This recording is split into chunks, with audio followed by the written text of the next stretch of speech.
Hello. Good morning. Good morning. Ay. Gumagawa ko ng meatballs. Yung meatballs. Pork meatballs. Ganyan lang kadali. Ano na to, nilagyan ko na siya ng itlog, pampalasa. Isang pork na, 1 kilong pork ang ginawa ko. Tapos, ayan. Pinagilin ko, sinagyan ko na siya ng mga pampalasa, yung mga sikrito-sikrito, parang ganyan. Para masarap. Ganyan na siya, Ayan, Para madali siya.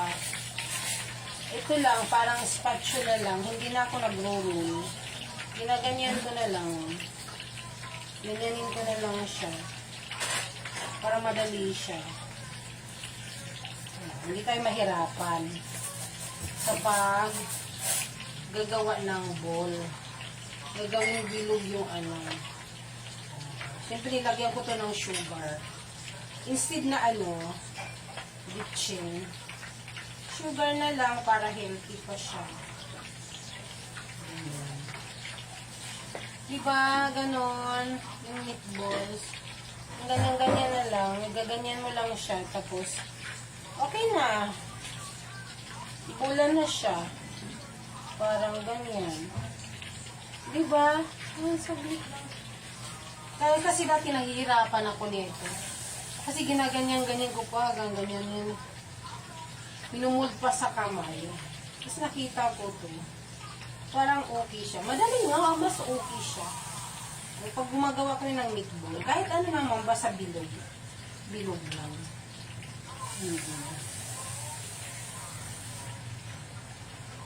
Ayan, para may ulam na din. Ganyan-ganyan lang, kasimple. Hindi lang kasimple, gaganyanin lang siya. Tapos igaganyan mo lang siya dun. Diba? Magawa sila lang meatball. Para may yung mga pumapasok sa trabaho at saka sa school, madali na siya. Ilalagay ko lang sa ref. Madali na siya. Kung sinong gustong magbaon, mag-iinit na lang. Healthy pa kasi ako lang gumawa. Alam kong healthy kasi ako ang nakakaalam sa ingredients. Ganon.